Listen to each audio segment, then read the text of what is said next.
more on the meeting, let's cross to our senior foreign editor, Rob Parsons. Hello there, Rob. Hi.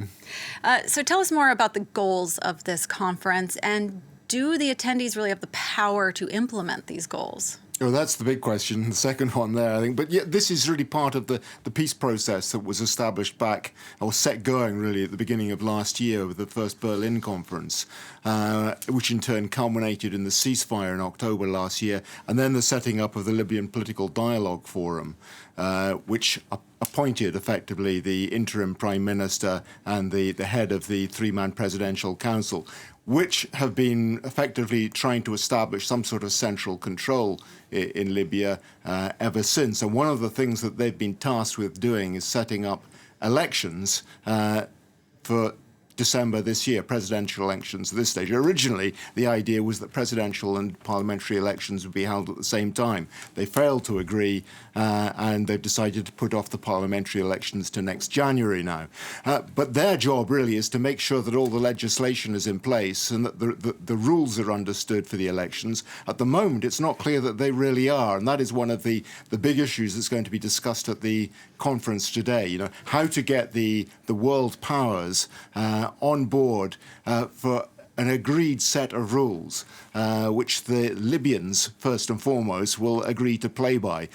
So there is still room for discussion. We've got 6 weeks before those elections take place, so it's not very much time. Mm-hmm. Candidates already registering to take part in the presidential elections, and still they don't know all the rules. You know, so many people are saying, you know, is it really possible to hold elections in those circumstances? The world community, represented today by close on 30 major countries, is saying, yes, we think enough has been done, more needs to be done, but we're here today to make sure that everything is put in place.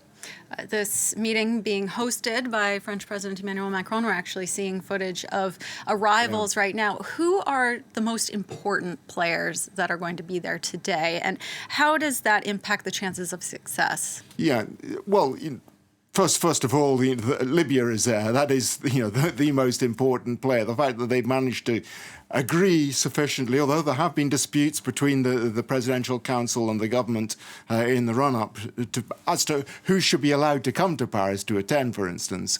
Libya is going to be here, and it's going to be the Libyan representatives are going to be speaking quite soon.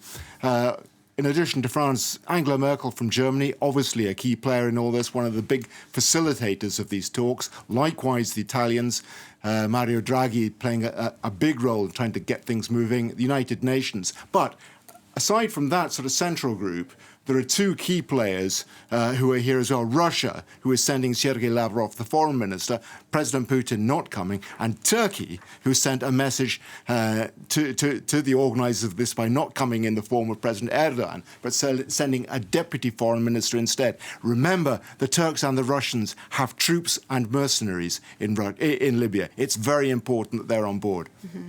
Senior foreign editor Rob Parsons, thank you so much for helping us understand this story.